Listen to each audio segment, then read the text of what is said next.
Hello, everyone, and welcome to Amnesty Canada's event, They Will Not Stop Us, where we'll be moderating an inspiring conversation with women water and Indigenous territory defenders from across the Americas.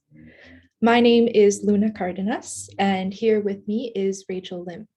We're activism organizers at Amnesty International Canada, and we will be the facilitators of this webinar today.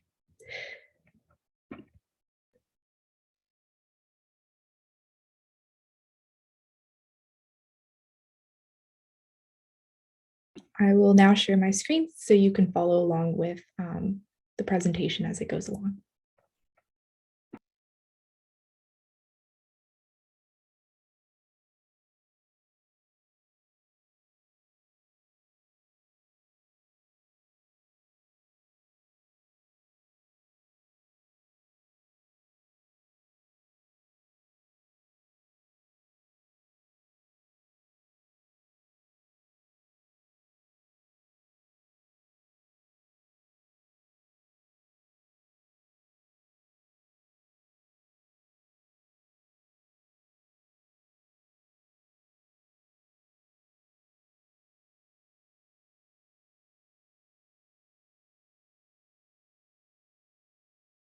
Perfect. So I will pass it over to Rachel for the second part.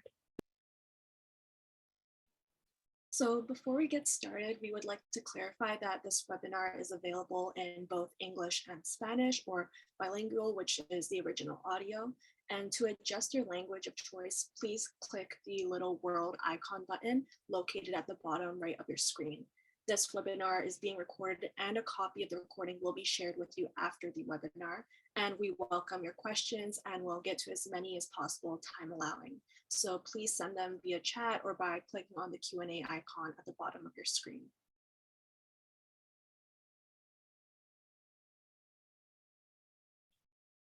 Perfect. Thank you so much, Rachel, for that. So moving on to our solidarity section. As this event is centered around the role of water defenders, notably Indigenous women water defenders, it is crucial that we affirm our solidarity. We recognize that each of us are joining in from different locations today, and that we will not be able to acknowledge all of the Indigenous lands that our participants are currently living on. That being said, I would like to recognize that myself, alongside my co-host, are presenting from Ottawa, which is the unceded, unsurrendered territory of the Anishinaabe Algonquin Nation, whose presence here reaches back time immemorial. Traditional Algonquin land has and continues to undergo violent imperialist expansion with clear-cutting and commercial logging. This is especially relevant to discuss in the context of today's workshop, which will focus on the vitally important work being done to defend the land and water.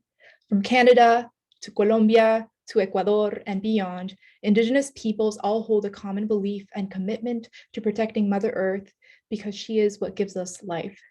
They were the original climate defenders who have been warning us about the consequences of unsustainable practices. Colonial governments and their capitalist undertakings blind us from the reality of the desecration of the environment and the killing of those defending it. We hope that today's event is a wake-up call that helps you confront the realities of Indigenous communities around the world. Reciting land acknowledgements is meaningless if there's no mention of how to decolonize and indigenize spaces, institutions, ways of being, and thinking. As we listen, learn, and take action today, let us consider how these issues play into our very own communities and the ways in which we can support Indigenous self-determination, sovereignty, environmental justice as well, of course. Complacency is not an option, and it is our responsibility to amplify the voices of those who have been silenced.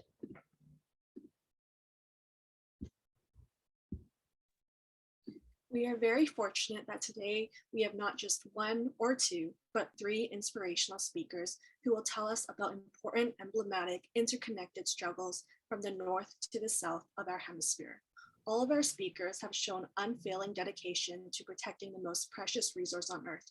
It's not gold, it's not diamonds, it's land and water. As climate change and environmental disasters become of increasing concern, the lives of those who protect the Earth's most precious resources have been more and more threatened. threats are amplified for Indigenous and other racial minority defenders, as well as for women and girls. All three of our guest speakers know all about that. First, we have Sleydo, also known as Molly Wickham, who is the spokesperson for the Gidmit'en. Sorry, folks, my script just left me. For the Gidmit'en checkpoint on Wet'suwet'en territory in northern British Columbia. She holds the name Incasia or Grizzly House and has been living on and occupying the territory since 2014 with her husband and children. The Gidmit'en checkpoint has been an Indigenous reoccupation since 2018 and raided 3 times by militarized RCMP as a result of grassroots resistance to the Coastal GasLink pipeline project, which would bring fracked gas from northeastern British Columbia to an LNG terminal near Gidmit'en. And Sleydo has a master's degree in Indigenous governance from the University of Victoria and is heavily involved in the Wet'suwet'en clan governance system. Perfect. So for our next speaker, I'm very proud to introduce Yuvelis Natalia Morales Blanco. She is a community leader and environment defender in Puerto, Wilches, Colombia. She is a member of Afro-Wilches, pronounced Afro-Wilches, an organization representing Afro-descendant Colombians. A student of environmental technology, Yuvelis is a spokesperson for the Committee for the Defense of Water, Life, and Territory, known by its an acronym AGUAWIL. She has also risked her life as a courageous member of the Alliance for a Colombia Free of Fracking. Yuvelis joins us today from France, where she was forced to seek temporary refuge through the Marianne Initiative for Human Rights Defenders at Risk. And our final speaker is Patricia Gualinga, who is a rights and territory defender of the Quechua indigenous peoples of Sarayaku in Ecuador's Amazon region. She has dedicated her life to protecting indigenous communities from human rights violations caused by oil exploration and militarization. Patricia represented her people in a precedent-setting case about the impacts of oil exploitation before the Inter-American Court of Human Rights Court, which ultimately ruled in favor of the Sarayaku people. She is a leader of Mujeres Amazonicas, a collective of Amazonian women formed to protect indigenous peoples, territories, the environment, and women's rights. And her leadership has been recognized with numerous awards over the years, most recently with the Olaf Palm Human Rights Award.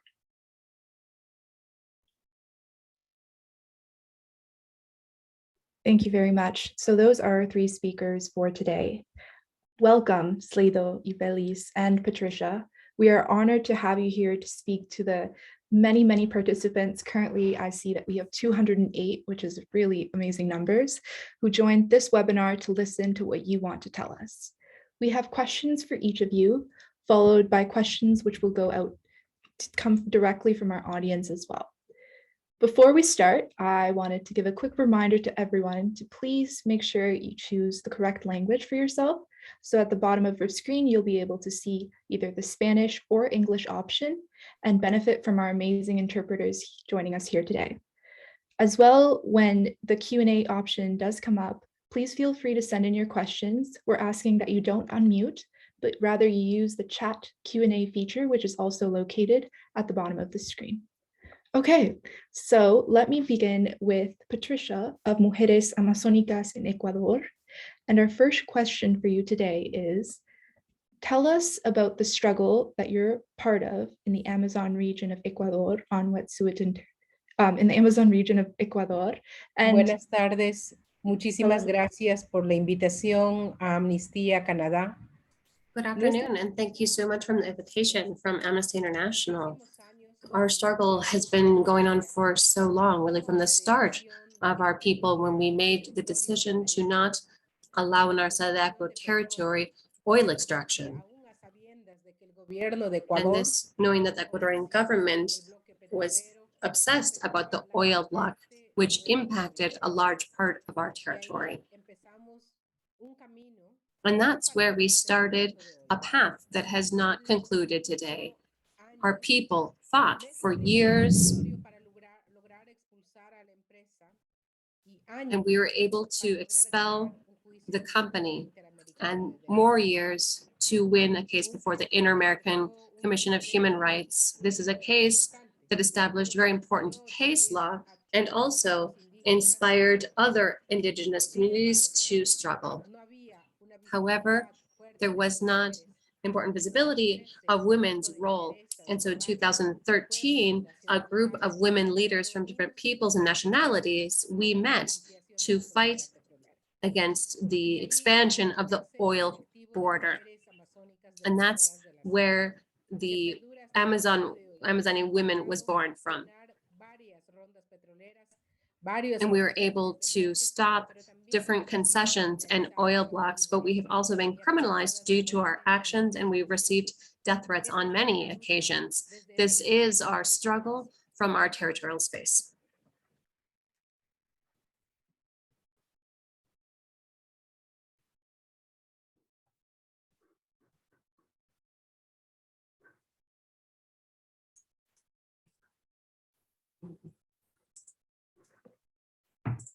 Luna, you're muted. My apologies. I was just saying thank you so much for that great introduction into a bit of the overview into the struggles that have been going on in the Amazon region that some of us may not be familiar with. So like I've asked Patricia, I would like to open up this question as well for our other two speakers. So I will go with Yuvelis. So just tell us at the audience here about the struggle that you're a part of in your specific region and how this has affected yourself as well as your community, and going into a little bit of your region since you are a Colombian defender.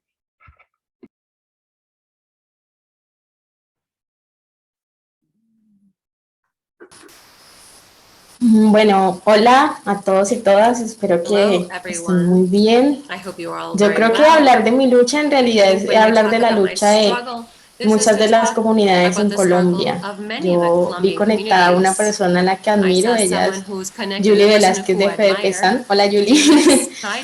La comunidad colombiana en general, los habitantes de los territorios que tienen agua en Santander y en Puerto Wilches, en Colombia, en el Magdalena Medio, luchamos por nuestros derechos, luchamos porque el agua se ha visto como el componente más importante que nosotros tenemos, no solamente para los seres humanos, sino para los ecosistemas. Colombia es un país biodiverso, rico en recursos hídricos, naturales y recursos renovables, pero también es un país que tiene petróleo. Y nosotros, las comunidades del Magdalena Medio, lo sabemos. Nosotros, las comunidades del Magdalena Medio, estamos sufriendo las consecuencias de ser un territorio que se asume como rico y al cual todo el mundo quiere sacarle petróleo, ¿no? Entonces, es empezar a decirle al gobierno y a la gente, el petróleo no vale más que el agua y el petróleo no vale más que la vida. Y así empieza el Comité Agua Will. Empieza a decirle a la gente que los derechos humanos y que la vida digna es la que nosotros merecemos, que no estamos dispuestos a negociar y que la lucha es de todos y de todas. Nosotros en el Magdalena Medio nos caracterizamos por ser gente muy fuerte, muy dura, muy perseverante. Y hoy en día estamos demostrando eso. Y lastimosamente también.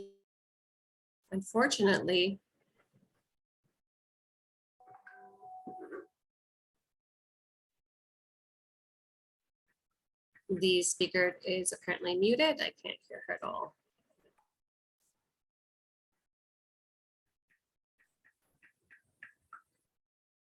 I am not hearing any audio from the original speaker.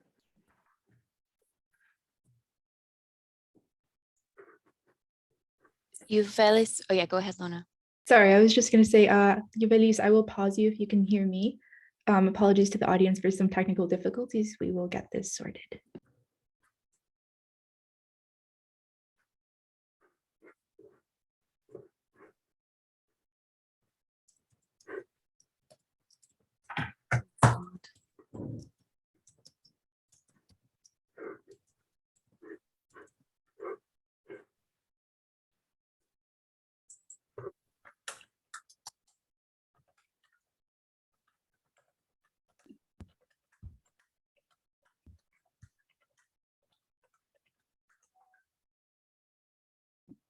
Okay, while we get that sorted, sorry folks for that minor delay.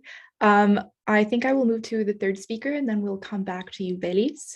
So I would like to once again introduce our third honored guest, which is Sleydo. And if Sleydo, if you could speak about the region you come from and the struggles that you have been fighting for as an Indigenous defender, that would be greatly appreciated. Thank you so much. Denise, Tapaise, Skyze, Sleydo, Sydney, Gidmit'en, Hesley, Sotenisden.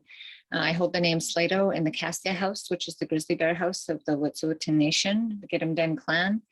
I have been living on unceded Gidmit'en territory for the last 8 years and struggling against oil and gas pipelines for the last 10 years. We have the threat of a 670 kilometer fracked gas pipeline that wants to enter through Wet'suwet'en territory. Wet'suwet'en have 22,000 square kilometers of unceded territory that we have never surrendered, that is untreated, we've never lost in war. We hold title to this territory and we are a sovereign nation. And over the last 10 years, there have been a number of pipelines that have tried to enter through Wet'suwet'en territory, and none of them have received the free, prior, and informed consent of the Wet'suwet'en Nation. We hold our governance, our traditional governance system in high esteem. It's still functioning. It's one of the one of the governance systems that have lasted through the potlatch ban, through policies of colonization from the federal and provincial governments that have tried to destroy our way of doing things and destroy our way of life, and in fact, destroy us as Wet'suwet'en people on our own lands. 10 years ago, one of the clans of the Wet'suwet'en started a reoccupation on their territory, and they controlled access to their territory, not in letting any industry come in. So logging was prevented from coming in, pipelines were prevented from coming in. And then about 3 years ago in 2018, Coastal GasLink Pipeline, who's owned by TC Energy, KKR, and AIMCO, got an injunction against the Unistoten, who are controlling their lands. And to back it up a little bit, our governance system requires that we have clan meetings of all of our members of our nation to make decisions about what's going to happen on our territory. And over several years of decision making and meetings and weighing the cost and the benefit, all of the Wet'suwet'en clans, led by our hereditary chiefs, our house chiefs, opposed the Coastal GasLink project and all pipelines that would go through our territories. And so in 2018, after the courts granted the Coastal GasLink project an injunction in order to push this pipeline through their territory, the Gidmit'en, with conversation with the other clans and the other chiefs, stood up in our feast hall and decided that we would begin controlling access to our territory to prevent this pipeline from going through. And so in 2018, the Gidmit'en checkpoint was established and was able to control access to our territories as well. And since then, we have had an occupation of our village site, of an ancient village site on Gidmit'en territory that has experienced 3 militarized raids by the RCMP, with ERT teams. The RCMP are the police the police force in so-called Canada and British Columbia. And so this is really a fight about our sovereignty. This goes back to our decision-making, our way of doing things as Wet'suwet'en people, that we have the right and the responsibility to uphold Wet'suwet'en law as the central law that governs our land and our people. Mm-hmm. This is also about the climate catastrophe that's occurring right now, and the fact that our people and our laws require us to live sustainably. They require us to uphold sustainability for all of our future generations. And most importantly, the crisis that we're experiencing right now is about the Wet'suwet'en. So this pipeline and all of the other pipelines that are proposed through our territory would run underneath the Wet'suwet'en River, also known as the Maurice River, which is the headwaters to all of our salmon spawning to all of our animals, to the clean drinking water that we utilize every single day. All of the reoccupation sites on Wet'suwet'en territory, we use and drink the water right directly from the river. This is one of the last existing places that we can drink the water and sustain ourselves in our territories and in so-called British Columbia and Canada. And so the Coastal GasLink pipeline plans to drill underneath the Witsinqua River. It's designed to be a fracked gas pipeline, but the way that they're building it, they could also ship bitumen. They could also transport oil from the tar sands. And we know that this is always a threat. This is always a possibility. We have weighed the risks against the benefits to this project, and we cannot allow this project or any government to come into our territories and destroy everything that we rely on as Wet'suwet'en people, everything that we rely on as Indigenous people, and contribute to the climate crisis that would destroy every human and every non-human thing eventually if we allow these things to continue to happen. So I just wanted to share a little bit about who we are, and thank you so much. It's inspiring to see the other women and the other land protectors and water protectors in other parts of the world, because we have all experienced colonization in many similar ways, and we all experience the oppression that the state comes at us with because we are defending our land, our sovereignty, and the future for all of the world. Thank you for that, Sleydo. So I'm just seeing in the chat, a lot of people are commenting on some of the things you said about RCMP as state police. And I know as instruments of violence, they are deployed for this imperialist expansion that we see across the world on Indigenous territories. And I know that years past, Wet'suwet'en had hereditary chiefs. They originally proposed alternative routes for the Coastal GasLink pipeline, and their suggestions were denied just because of cost, funding, and efficacy reasons from the company. So that's something that we see everywhere, that Indigenous peoples try to protect their lands. And that leads me to my next question, which is going to be for Patricia. So what would you like people to know about the challenges that you've faced for your efforts to protect the lands and the water rights in those lands as an individual, but also within your collective? And how does gender play a role in these challenges?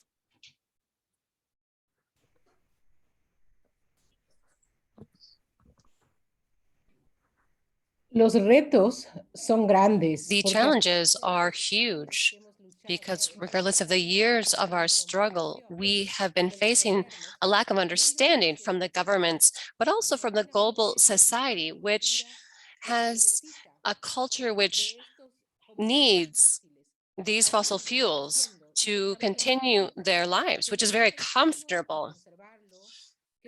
They're not thinking about conservation. They're not thinking about respecting rights. And this is one of the major challenges, how we can change our minds globally, how to reach this global awareness of these people who don't want to understand why the Indigenous people are in this struggle. Is it because of their ego, because we are isolated? They need to know because forests and jungles such as the Amazon, they're vital for the balance of the world and the people. The Amazon is one of the most important areas in the world. And if this ecosystem is destroyed, they're destroying life for all humans, and they're putting at risk the survival of all the people. How can we make them understand this? How can we make everyone understand this? This is a huge challenge that we're facing if we're talking on a global level. The other challenge we have on a more local level is that the Indigenous people shouldn't see us as, the poor people who are marginalized, because we are marginalized, but we need to be seen as the people who are fighting for life. They need to change that chip in their mind and say, they're fighting for us too. I think that's one of our biggest challenges. We're talking about Amazon Indigenous peoples. and indigenous people around the world, and where the authorities and the governments have always marginalized, we are fighting so that they can see that there are spaces that we have protected, and these spaces in a certain way need to be conserved forever. They need to be left out of the extractive plans using economic justifications to go into these areas. No, here we see economy versus life. And what is most worthwhile? They're destroying entire peoples with economic justifications, huge whole ecosystems that are defending life. And they justify it. This is a huge challenge, and it's something that needs to be made visible. And we need to talk about the change of the energy grid in the world. We can't continue using this obsolete model that's leading us to destruction. This is climate crisis. Our ancestors, they told us what was going to happen, and we've seen it. We've seen this happen. We need to change the chip. We need to change the way we're thinking, because we knew long before the scientists knew what was going to happen. We've seen this context and how it's moved forward. We see how they've been destroying the ecosystems and the indigenous peoples, and also the issue of gender. When we're talking about extractive models, this is a patriarchal, dominant model that destroys women. And it has such a huge impact, a violent impact on women, on our territory, on our bodies. And that's why we've raised our voice. And that's why we've said, no more. We're here. We're here to struggle.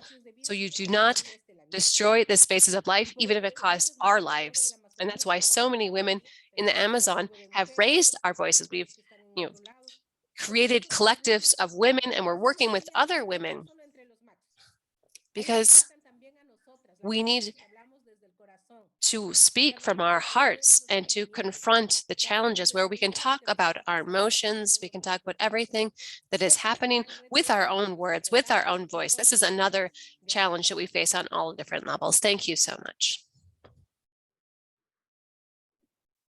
Thank you so much for that, Patricia. I think you raised a really great point with talking about life as an essential force. I think we always hear the term people over profit, but I think it really does go beyond that. And I think that's a great way to put it. So I'm going to come back to Yuvelis. I know, unfortunately, she got cut off.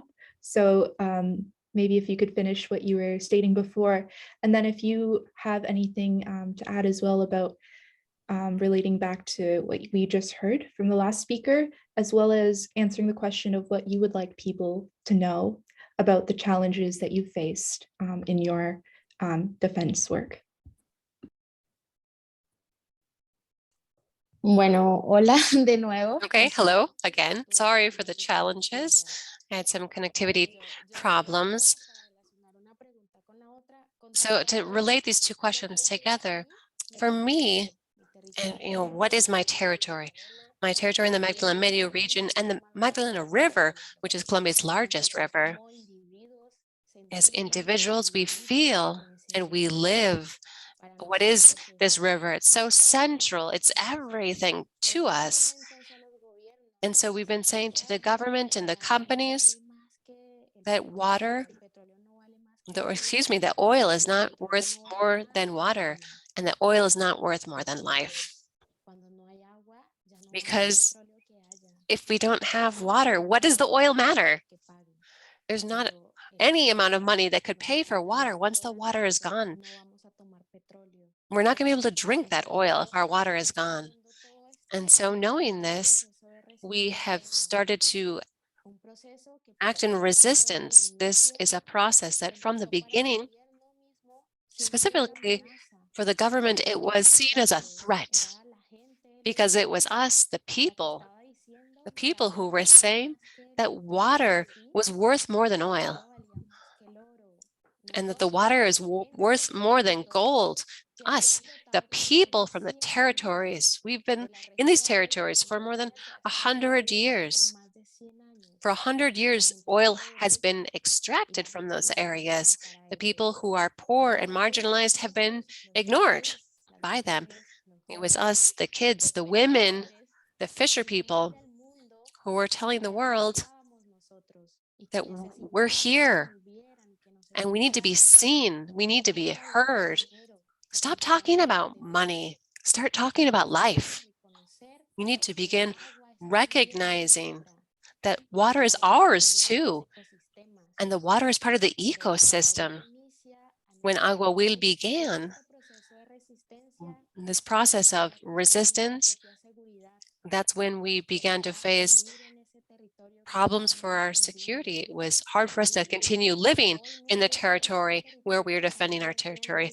I could no longer be for myself in the territory that I was defending. And I'm not the only one. Many other territories and many other of our colleagues had the same experience. I see this connection between territory and gender because the women, we speak from a space of love, and we are open to understanding life, to caring for life, and knowing that life is worth more. And we feel this pain.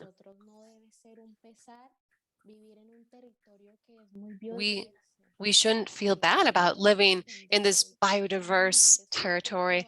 And there are strong women who will continue to defend it. We will always defend it. But we're not an object. We're humans who feel, who will fight, we're strong, we're resilient and courageous. So for all the fear that has been pushed on the men from the companies and the government, as women, we're no longer willing to accept that. And so we, as women, we're defending. We're not princesses that need to be rescued. No, we're warriors who are fighting for our territories, and we're not willing to be killed in our territory or have our territory be killed. Us, as women, those of us who are here in Puerto Wilches, we're saying, again, water is worth more than oil. Life is worth more than money. It's us women.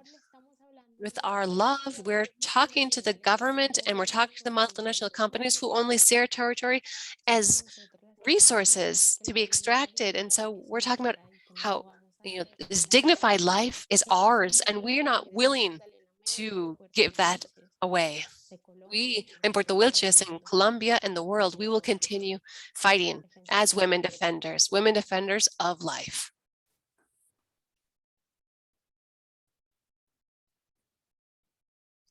Thank you for that, Yuvelis. I really like that last point you made, that you are women defenders of life, because water is life. That's a phrase that we hear in all of these different social movements about environmental eco-justice. And once again, you're able to share more of your inspirational work. And I think a lot of people are resonating and learning about everything that you do for your territory and your people since the imposition of colonial projects for fracking in Colombia. And now I would like to pass the same question over to Sleydo. So just to recap, it's about these specific challenges that you face on Wet'suwet'en territory and how gender plays a significant role in this. Yeah, thank you for that. We have been severely targeted as an individual, as a Wet'suwet'en woman who's living on the territory. I've been targeted by the RCMP, by the police, by industry. And it's a very scary place to be sometimes because we live along a highway that's dubbed the Highway of Tears because it is known for Indigenous women going missing and being murdered along this highway. And Wet'suwet'en territory runs, or the highway runs right through the heart of Wet'suwet'en territory. And that's where Coastal GasLink is putting many of their man camps. So they have multiple man camps out in our territories where we live that we have to come in contact with all of these workers all of the time. There's a lot of drugs and alcohol. It's increasing the rate of crime in our communities. And it is the women that mostly that are on the front line, that are on the ground. We've had 3 militarized raids on Gidmit'en territory and Untitled territory in 3 years. They've come with hundreds of police with ERT teams, with sniper rifles, lethal overwatch, canine units. The last occupation that was happening at the drill pad site, there were Indigenous women, myself included, in a home, in a tiny house, and they broke down the door with our own axes, our own chainsaws, and they had canine units, and they arrested us at gunpoint, you know, staring down the barrel of a semi-automatic weapon and being removed from my own territory, and then being criminalized and jailed for 5 days. And held and moved to 3 different cities, 3 different towns, without water, without adequate food, being put in isolation. This is the way that they're trying to kill the resistance to this project. This is how they are trying to remove us from the land. Currently at Gidmit'en checkpoint, which is the reoccupation village, the police are coming in between 4 to 8 times a day within a 24-hour period. There's private security that's parked outside of our reoccupation site that monitors and surveils us 24/7. The RCMP come in between 6 and 10 of them sometimes, most recently with the canine unit, with their attack dogs in the truck, right outside of our village site. And this is a place where our elders live. We have a Cassia elder and her husband that live here, that we have our children there, that we're doing our cultural activities. This is the same old thing that they have been doing since contact. They're trying to kick us off our own land. They're trying to remove us and erase us from our territories. And they're doing it with private mercenaries that are the police. They're using our taxpayers' dollars that pay for the police to come and harass us and use violence against us and intimidate us.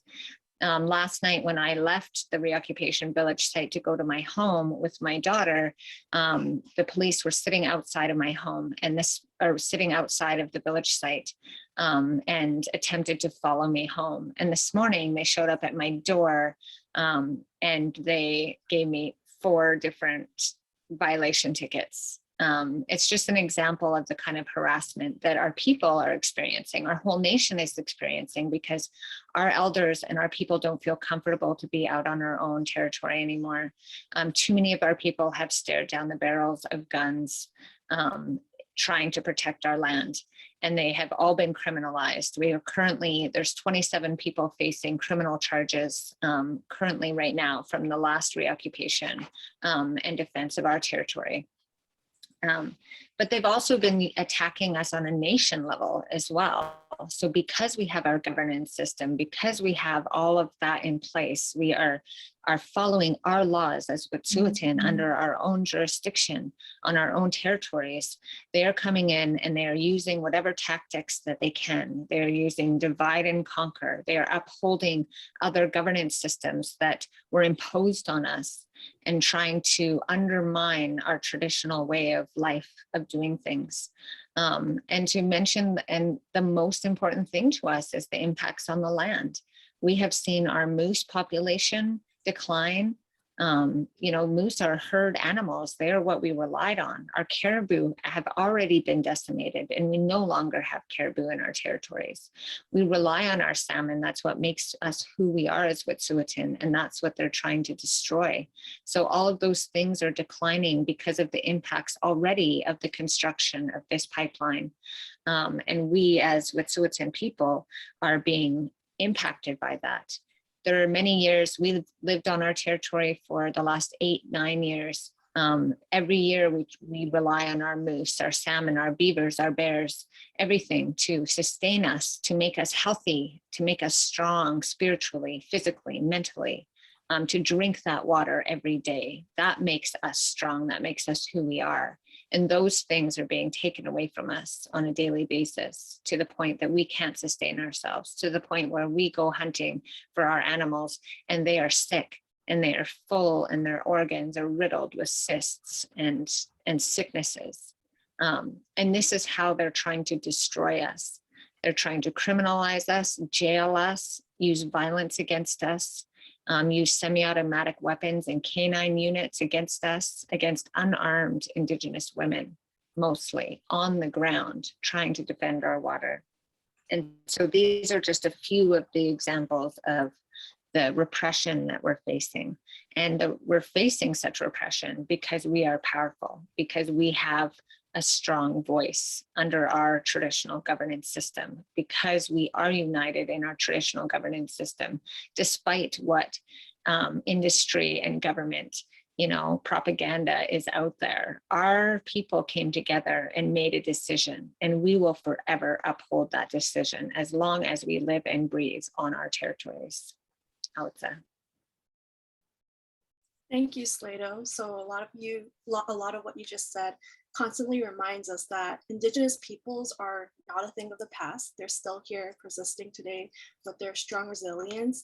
And while some think that the history of Canada is this dark chapter, it's not. It's still ongoing today. It's simply been modernized and adapted to just side with what's happening in colonial society. And we need to ensure that we're holding the government accountable by not just saying it with words, but by taking action. And I would like to pass the next question to Luna. Perfect. Thank you. So I'm going to return to our initial speaker, Patricia. So our third question for everyone here today is, how much is the struggle for a healthy environment and for climate justice also a struggle for racial justice as well as decolonization? And you can speak within the context of your own identity and your own territory.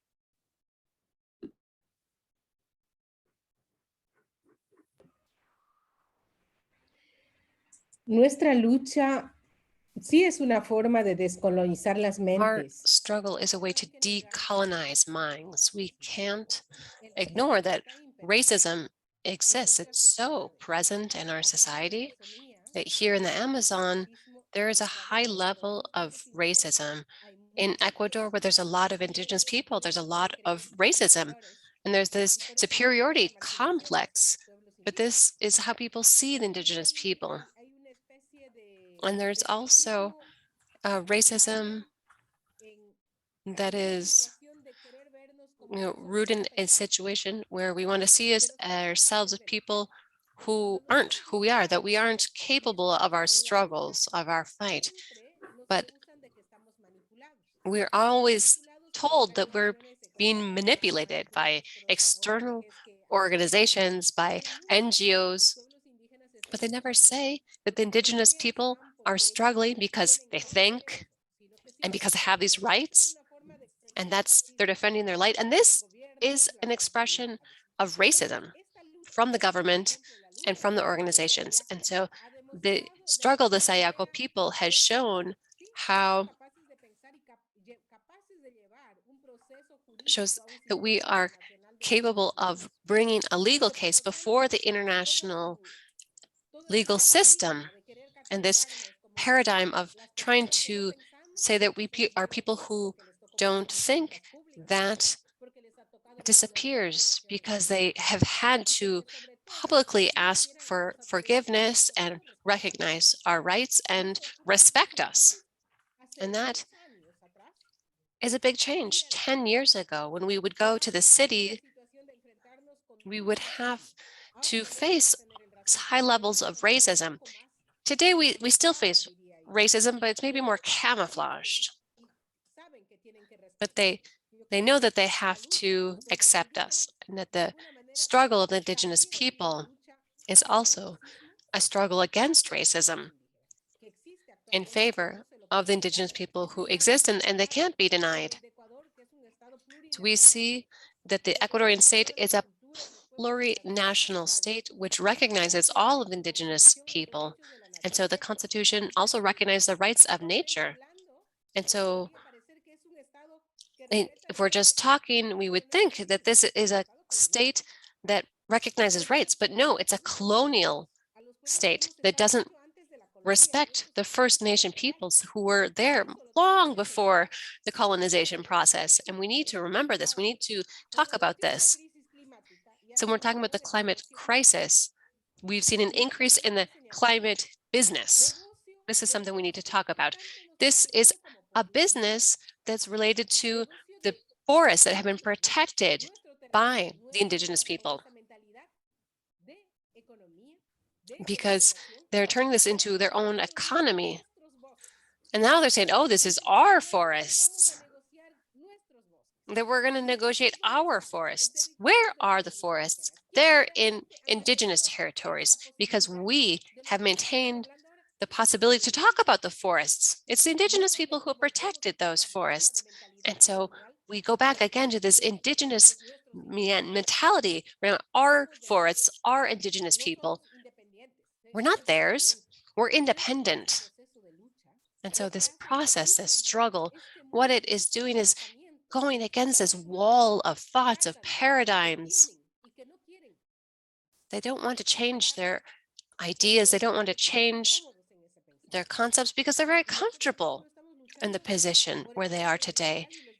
And so that's why we continue to fight against racism, fight against this imperial structure from the authorities that is so deeply rooted in society.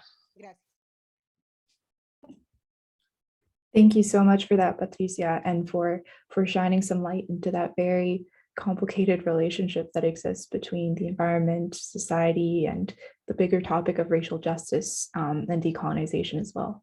I would like to pass that question off now to Yuvelis. So just to recap the question is, how much is the struggle for a healthy environment and for climate justice also a struggle for racial justice and decolonization? A mí debo confesar que esta pregunta me emociona. I have to confess that this question makes me feel really excited. This is a very important and necessary question that we need to be asking ourselves from the regions, because colonization disconnected us from what we are as a part of our territory. It made us think that, money was worth more than anything else, even more than our lives. So in Puerto Wilches, the oil cost us, the indigenous people. We essentially don't know the Iriguíes indigenous people. They were the people who inhabited our territory. There are stories, there are books, and that they are literally called guerrillas, resistance and extermination. Because oil, this horrific story of oil, is not today. It began to kill us from the very beginning. Unfortunately, this is a reality that is repeating itself. Once again, oil is costing people's lives. The people who live in Puerto Wilches are once again losing their lives. And so I really think this is an important question, because it allows us to think and how we have to have this ancestral perspective and what kind of relationship we have with the ecosystems, with life, with water. And none of these elements are isolated between themselves. They all are one. We all are one. And so we need to fight so that our history can be reivindicated, because our Black, Palenquero, Raizal, indigenous people need to be reivindicated, because the Black people like myself, that dark-skinned with curly hair and with a maybe coastal accent, we need to have our rights recognized, and the rights of our territories, they need to be recognized. And so I'm very happy to say that looking for reivindication of our rights as Black people has led us today to oppose fracking in Colombia. It has led us along that path. We had a major fight against a government that is not recognizing our people. They say that it's a multi-ethnic and multicultural Colombia, but they're killing the indigenous people and the Black people who live in the territories that have gold or oil. They're killing us. This is a hypocritical country. And so today, now in Puerto Wilches and Colombia, because it's a national celebration,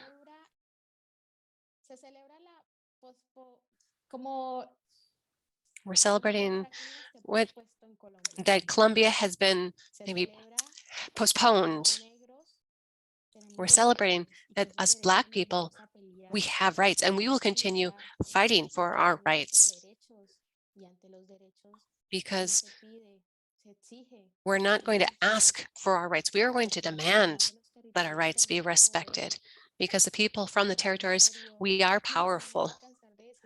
And I'm not going to be, I'll continue to repeat myself that life is worth more than the oil, because we see the colonization, the history of our country, where the system needs oil to survive. I said, no, that's not their story. That's not, you need water to survive. You need to rewrite your story. And that's why we'll continue fighting for our rights, because we have earned it. And that's why today fracking has been suspended at Colombia.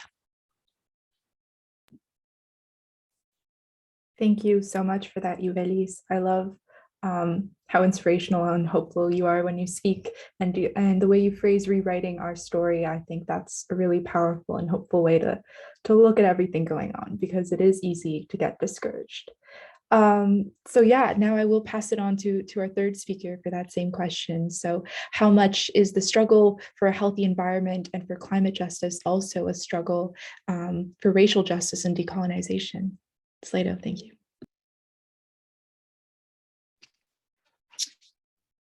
Yeah, thank you for the other panelists. It's a lot to think about, and thank you so much for your struggle. I think that it's a huge inspiration, and it's so important that we talk about things that are happening in different parts of the world, because colonization has, the roots of colonization and the tools of colonization have been so similar globally.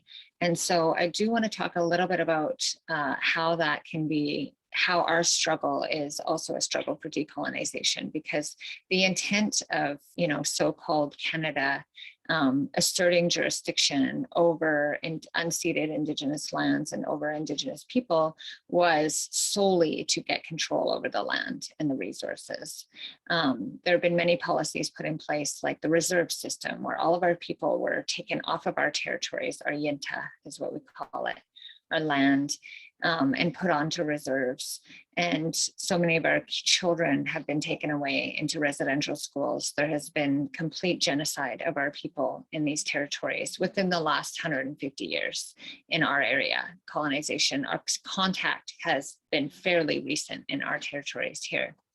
And so when this struggle first started, coming to a head and the conflict started arising, we realized very quickly that we needed to be on the land. We needed to be on the territory. The areas that the pipelines are going through are, they're not community areas. They're not developed in the way that we see development. There's not people that are living there. This is out in our territory, where there's logging roads. There's nobody else around. And so we realized very quickly that in order to be successful in resisting, we had to be on the land. We had to see what was happening. We had to be able to know how to resist. And that created a really beautiful thing, is that we started being on the land again. Different families and different clans started reoccupying their land. They started getting to know their land intimately in the way that our ancestors did, in the way that colonization has stripped us from, that have put us on reserves and forced us to be a part of this capitalist system that is destroying us and destroying our land. And so the reoccupation site at Unistoten was an inspiration, that one of the other clans that's been living on their territory for 10 years, that was an inspiration to us. People started looking at the Delgamuukw court case in 1997, that the Supreme Court of Canada ruled that the Wet'suwet'en had never been, our title had never been extinguished to our territories. They ruled that it was the hereditary chiefs, our traditional clan governance system, that was the jurisdiction for our people. And then after that, the court said, okay, we'll go and have a have some discussions with the province, have some discussions with Canada, figure out what that means. And then they introduced a treaty process that would only give us, less than 5% of our actual territories. And so we rejected that process. And so what comes next is like, we know that we have title, we know that we're a sovereign nation. So we're going to live our laws on our land and start reoccupying the land. Because when we reoccupy and we know how to live as Wet'suwet'en, and we are on the territories and we are living according to our laws, that gives us the most strength. And we've realized that over the years of this struggle is that we have to be in relationship with our Yinta and our ancestors. We have to walk the trails that they walked. We have to know the songs that they were singing. We have to know our stories and our history. And so we're on our land now. And I'm happy to say that there's 3 different clans that have reoccupation village sites, where they reoccupied village sites that were taken over by industry, that the forestry and the logging have burned them out of their cabins and burned them out of their homes in the very recent past, like in the 50s. And we are reoccupying our lands now. And that's the basis of our resistance and how we can be stronger, how we can decolonize, and how we're not going to let the government or industry, like the government is trying to pass off this responsibility to Indigenous peoples, to private corporations. And we're not going to allow that. We're going to hold them to account for what they're trying to do to our people, because it's continued colonization. It's not just like they want to make some money. No, they want to erase Indigenous people. And that's what they've been trying to do forever. And that's what they will continue to try to do. So it's not just about this one pipeline that we are resisting. This is about all of the pipelines that attempt and plan to go through Wet'suwet'en territory. We have to make an example at some point in our history that we will fight to the death to protect our land, that we will change the course of this history, and we will do it with the strength of our ancestors that have been living on our territories, that have fought so hard for us to even get here, for us to have a governing system, for us to have our hereditary chiefs. And we're not going to give that up. And so this isn't just a fight about the climate or about the environment or even about the Wet'suwet'en, even though the Wet'suwet'en is such an integral part of who we are as a nation. This is about the future of our sovereignty as Wet'suwet'en people, as Indigenous people. And it's not just us. So many other nations in so-called Canada have joined us in our resistance. In 2020, when the militarized raids happened on Wet'suwet'en territory, Indigenous people and our allies and our supporters all across SoCal Canada shut down major infrastructure for weeks and weeks and crippled the economy of Canada, because they see that a win for us is a win for all Indigenous people, that we are all connected and that we are all allies and that we all have a responsibility to support each other and to uphold each other's sovereignty, because that's what we did in the past. We were a sovereign nation recognized by other sovereign nations. We don't need Canada's recognition of us as a sovereign nation. We need to be recognizing each other. We need to be upholding each other and making sure that we all have.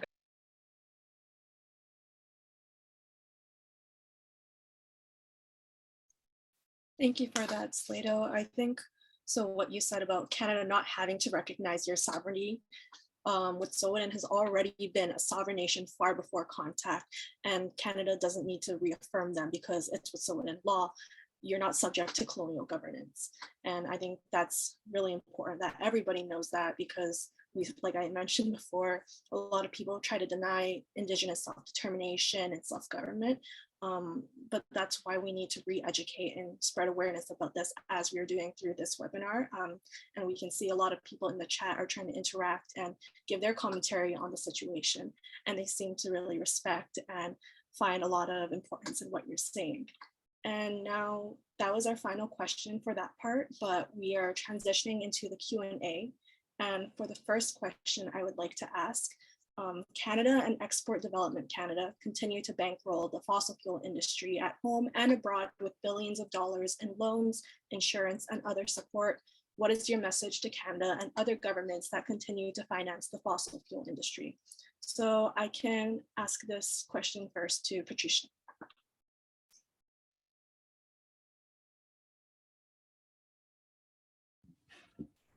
Sí, Canadá es conocido también por inversiones en minería. Yes, Canada is known for its investment in mining. There are a lot of Canadian companies that are destroying the territory here.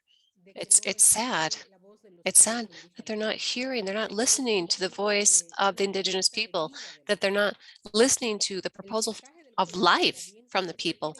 The proposal from the Canadian government is you need to change your energy grid, but using sustainable, truly sustainable energy, because otherwise this can't continue. You can't continue with a system that acts against life. You can't have this blood on your hands, the lives of the Indigenous people, but really the life of the entire planet. It's a very direct message. Don't come here to destroy our Amazon. Don't come here to destroy the Indigenous peoples. Don't try to destroy the planet, because destroying the Amazon is destroying the entire planet.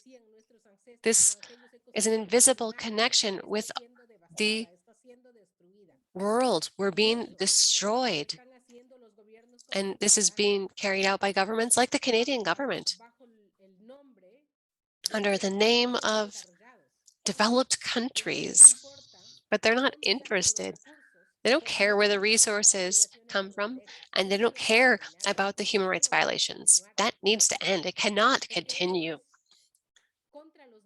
because this is going against basic human rights that have been stipulated in all the different international treaties and conventions. That's my message.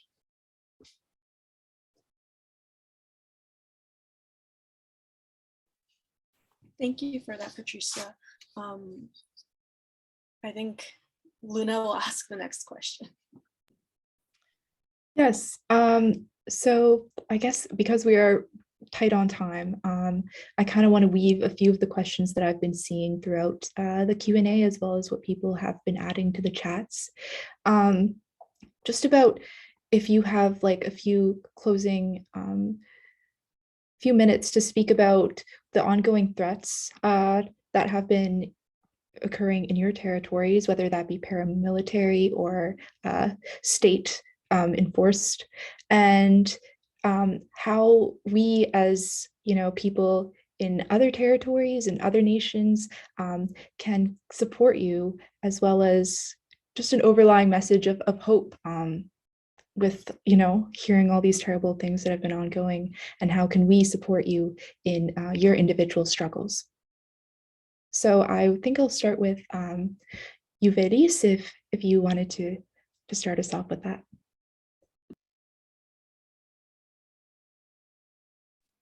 Claro que sí. Bueno, voy a responder la pregunta anterior, perdón, pero así recortico. ¿Cómo Canadá se asume como país y cómo nos afecta esto a nosotros en Latinoamérica o en los países biodiversos? La palabra en realidad, o la oración, es que su comodidad nos mata. La comodidad de ustedes nos está matando. Lo otro es que se puede ser un país que se asume como ambientalista, pero cualquier país es ambientalista cuando va a otros países a explotar y a contaminar. Yuvelis, ¿puedes esperar un momentito? Our interpreter has just had her electricity disappear in Colombia. Marta, can you do the interpretation to English? Are we okay for that?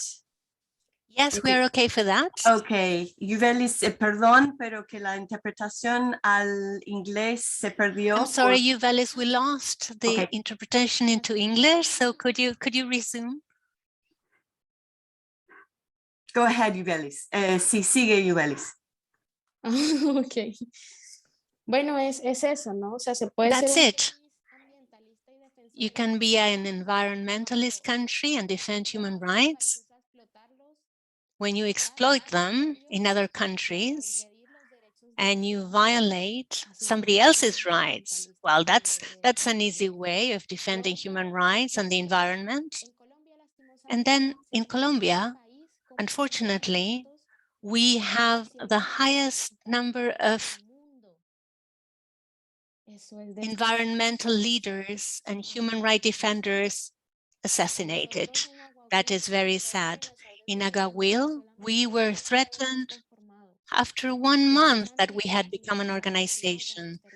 The fight against fracking and to protect water takes the lives of hundreds of people every year, and children and women, they're also killed. I was threatened since I was a little kid. In the end, you naturalize violence because this is a hard land. You have guerrilla, paramilitaries, and because we have a government that wishes to impose their own energy security and economic security at the expense of social security of our communities. In Colombia, we are killed for protecting life because protecting life is taking our own lives away. That's what I would like to share.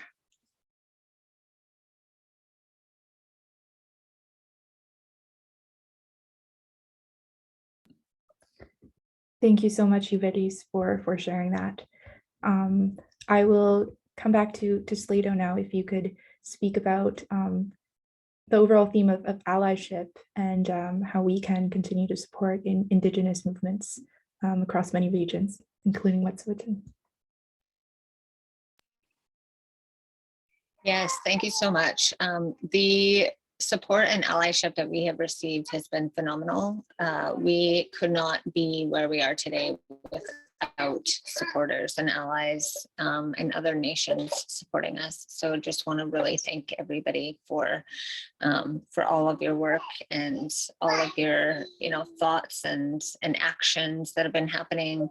And this is really what we want to ensure, is that we keep putting pressure on government, that we keep putting pressure on industry and the people who are financing it. One of our big campaigns right now is a divestment campaign with the Royal Bank of Canada, who is the worst fossil fuel funder in all of so-called Canada. And so you are able to write to RBC to do actions, take actions, and hold financiers of fossil fuel projects like the one that's violating Wet'suwet'en rights on the territory here, hold them accountable for what they're doing and what they're paying for.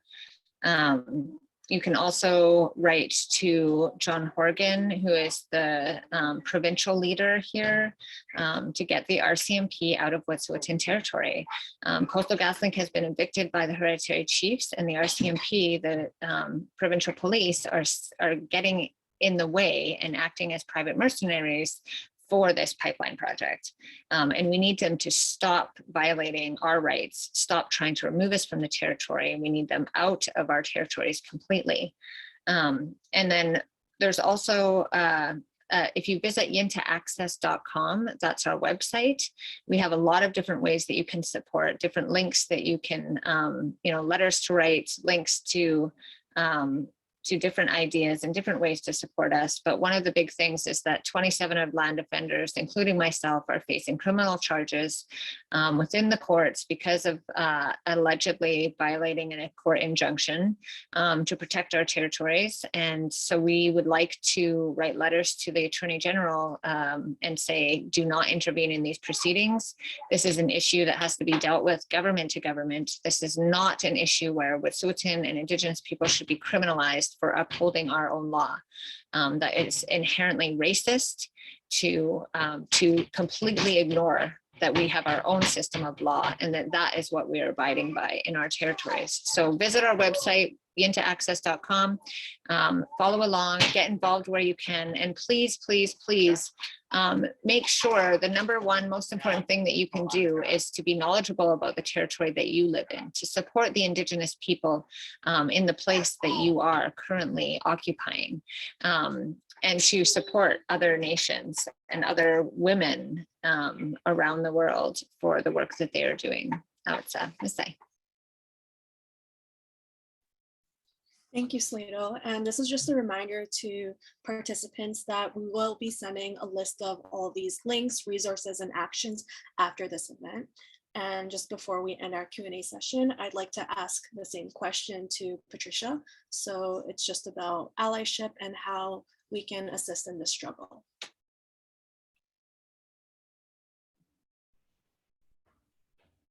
Siempre es importante la solidaridad y las alianzas. Cuando nosotras fuimos amenazadas, solidarity and alliances are always important. When we were threatened, there were more than 250,000 signatures that were presented to the Attorney General's office from around the world. And so if we can work together with our allies, if a people or victims have these contacts, it's something that's very helpful. That's why international solidarity is so important. We haven't been threatened again because there was a major visibility efforts because we were being threatened due to our activism. And that's important. In this context, we need to act in solidarity among all of us. We know that the struggle of the indigenous people on one end of the continent or the other, even if we don't speak the same language, we have this common identity because we're talking about this struggle against the same systems, a capitalist system, and oftentimes even the same companies. And so it's very important to keep in mind that all of the human rights, environmental organizations, we're all working together. We can't leave any spaces open. We can't allow them to attack any part of our territory. This is part of our dignity. These are, sometimes we see these as isolated struggles. You say, oh, I'm in solidarity with the indigenous people. But we say, no, this is our struggle. This is all of our struggle. So if this indigenous peoples lose, I lose. It's a moment for unity. We have to erase these distances. We have to take advantage to be together. And through this unity, we're all invited to struggle, to act in solidarity, to work in networks so that none of our sisters or our brothers can lose and be disappeared. Thank you so much.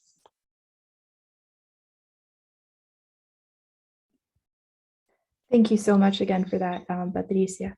And I do see that Yuvelis has her hand raised. So Yuvelis, if there's something you'd like to add to that discussion, feel free to. Ya.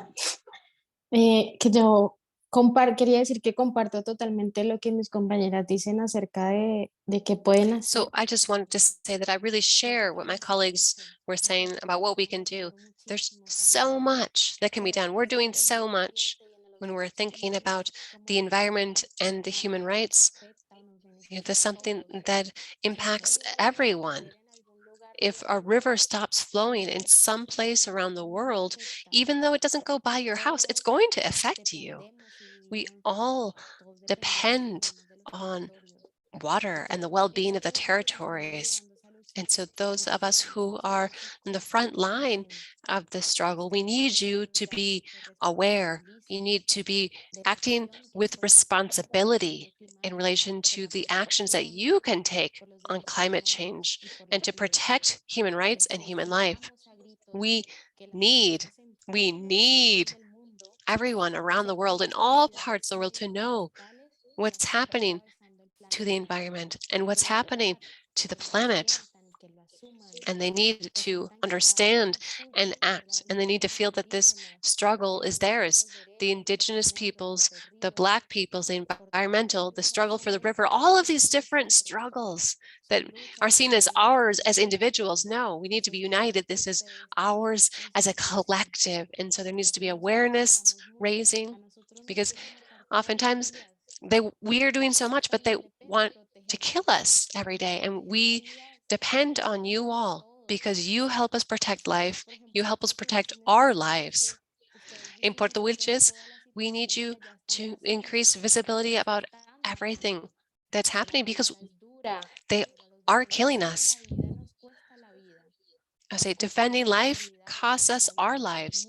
It costs us our our tranquility, our well-being, please go visit the Aguahuila website and Colombia Free of Fracking website and see what's happening in the territories, because these are really hard struggles. But we also know we have a lot of friends along this path, and that life is beautiful, and that hopefully you all can continue also enjoying life and defending life, and we can all do it together. That's my message. Thank you.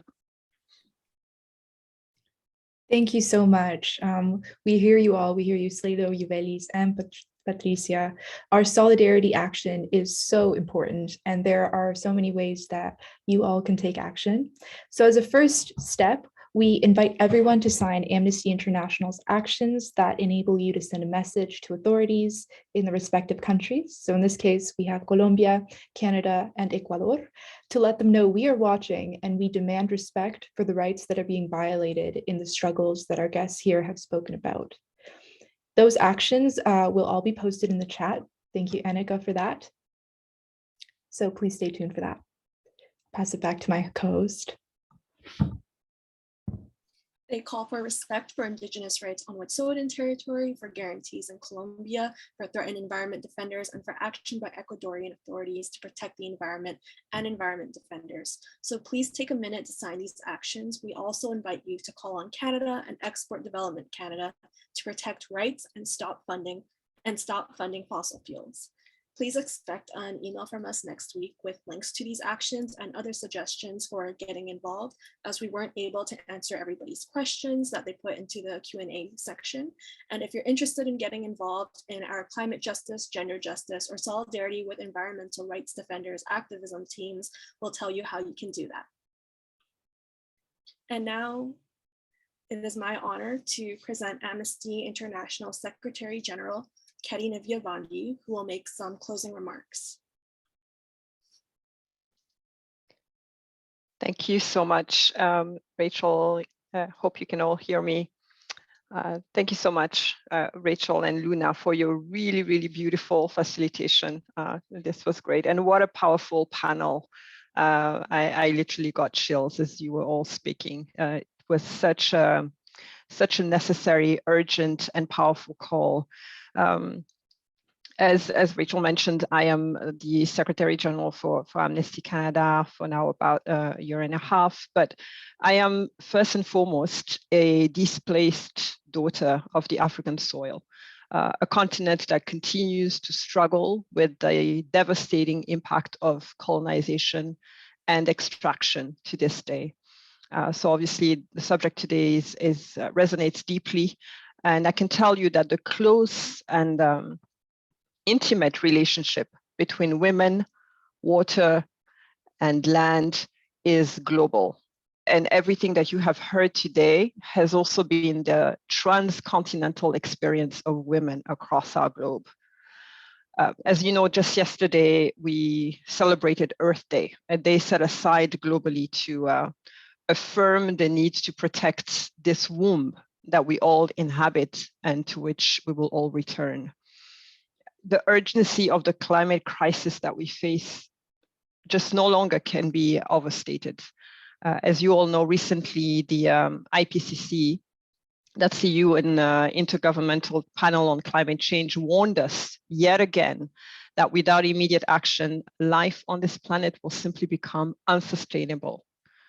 These unbearable results and effects which we're beginning to feel and we're feeling and we've heard about today are the results of more than a century of glutinous extraction, consumption, production, and violent dispossession. So today we are simply at a crossroad. We can continue business as usual, but we know and we've heard today that this is already destroying life and communities, and it will destroy our collective survival. Or we can listen and center the power, the wisdom, and the knowledge of those who have kept our planet intact for centuries and for millennia. Climate justice is about human rights. It's about the right to self-determination, the right to a decent life, access to health, water, the right to your own culture, and the right as well to be free and safe where you live. because we know that this also causes displacement. And these rights are precisely what the women that you heard today are fighting to protect, and so many other women across our world. So to me, today's panel simply magnifies the power and the agency of women standing between pipelines, fossil fuels, and resource extraction on one hand, and life on the other. This is simply the story of colonization, land, women, and climate change is only the latest symptom. It's the latest chapter in the history of extractive violence, as our speakers have made it so clear today. These women are incredibly strong, incredibly brave, but they should not have to be. They should not have to risk their lives, their health, their well-being to protect our collective survival. And all of us here today have a responsibility to work for a world where women are no longer criminalized, threatened, tortured, killed, simply for protecting life. We all know that Canada has named climate change as a priority. Canada is currently developing its second National Action Plan for Women, Peace and Security. Canada is developing a feminist foreign policy and already has a feminist international assistance policy. Canada enjoys a reputation as a leader in international human rights. All these are in stark contradiction with what you have heard today, either on what is currently known as Canada or across the Americas via Canadian companies. And one of our roles really is to underscore these contradictions and to hold Canadian authorities to account for upholding these policies in practice. So we at Amnesty are firmly committed to supporting and to connecting Indigenous women land defenders across the Americas and beyond. And we will continue to do so because we know that women offer the greatest resistance to land dispossession and therefore face the highest risks. We also know that this work represents the intersection of so many struggles, as you've heard: gender justice, racial justice, corporate justice, climate justice, and so it demands our foremost solidarity. I am a firm believer in the power of women to reshape our world. In fact, I believe only women will be able to reshape our world from the destructive track that it is on. And the women that you have heard today demonstrated so evidently. And so I would like to end by thanking you, Patricia, Yuvelis, Sleydo, for your powerful testimonies today and for the struggle that you lead every day. And it is not an easy one. Today you showed us your brave faces, but I know, and we all know, what this also means on a daily basis. And when you're alone and you go back to your rooms or your own areas, it is not easy work. And so we salute your courage, but we do not salute it from the sidelines. We salute it in solidarity and in action alongside you. So thank you. Thank you to all of you who joined us today. I hope you will all answer the call to action and we will continue to move this work forward together. Thank you, Rachel and Luna, and to everybody who helped make this event happen. I'm deeply grateful. Thank you so much once again, Kerry, for your inspiring words. So everyone, that brings us to the close of our session. We would once again like to thank all of our wonderful, brave female guests, Patricia, Sleydo, and Yuvelis. You have been such an inspiration today with your words, and I know myself, as I'm sure all of our participants today, have really taken something away from it. So we are stronger together because we have connected across these borders and identities in a community of genuine concern and a genuine commitment to solidarity action. And if there is one message Amnesty International wishes to reassert, it is that the climate crisis means that we can either have basic human rights or we can continue to extract, process, transport, and burn fossil fuels, but we cannot have both. Our beautiful Mother Earth can no longer absorb the irreversible damages caused by humans, and that is a frightening yet important reality we must remind ourselves of. Thanks again, everyone, for all the attendees. Make sure to look out for a follow-up email with all of our actions, and we hope you have a great rest of your day.